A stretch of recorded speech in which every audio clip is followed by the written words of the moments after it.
It's new shoe day, and what's sitting here in front of me is a pair of Bontrager Ballista Knit road shoes. I'm upgrading from another pair of Bontrager shoes that I've had for about 3+ years, maybe 1,800 hours on these. They still perform really well, but the time is coming.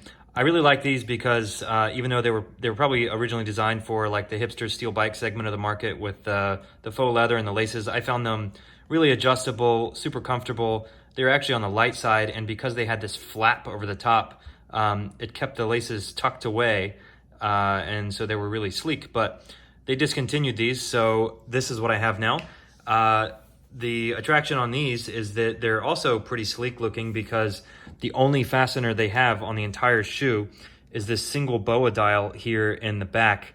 So no flaps, straps, boas, anything like that sticking out the side.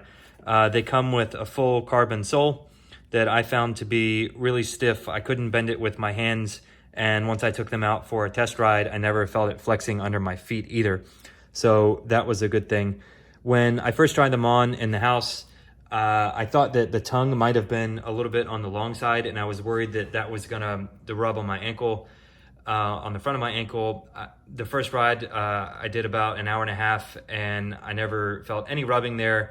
And in fact, I never felt any sensation whatsoever. It was like they were just gone, which is basically the best feeling you can have when switching to a new piece of equipment.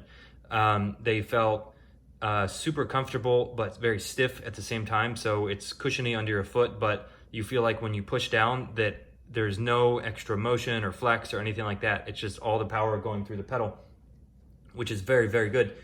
I kept the boa dial on the loose side for the first ride just to see, not because I thought that it was too tight or anything, but I wanted to see if it was gonna grip my ankle naturally or whether I would have to rely on the cord to do that. The answer was I didn't feel any heel slip at all. It has like a cat's tongue material in the back here, which I guess would provide some friction, but also the direction of the cable is supposed to be pulling my heel down into the back. And so that seemed to be working pretty well.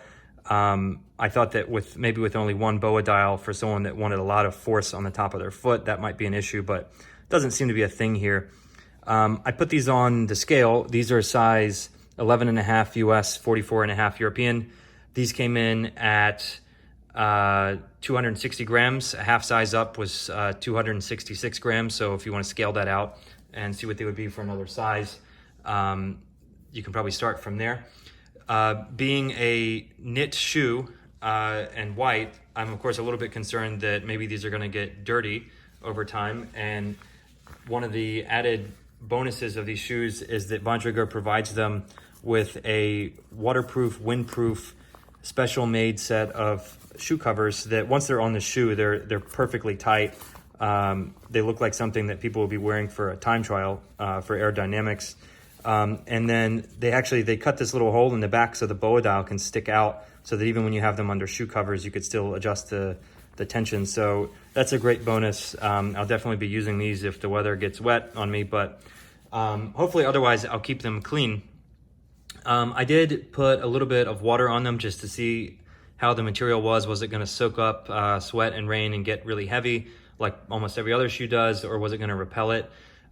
It definitely did seem to soak up some water, so I have to watch out for that. I think it also means that it could be a little bit more vulnerable to staining, but maybe that's something some Scotch Guard can take care of just for the appearance side of things, but also for repelling some outside water. But the bottom line on these shoes is that they're sleek looking, hopefully aerodynamic, super comfortable, super stiff, and so that's meeting all of my requirements for a shoe. So I'm really impressed so far, and I'll post some comments later on once I have the time to log some more hours on these.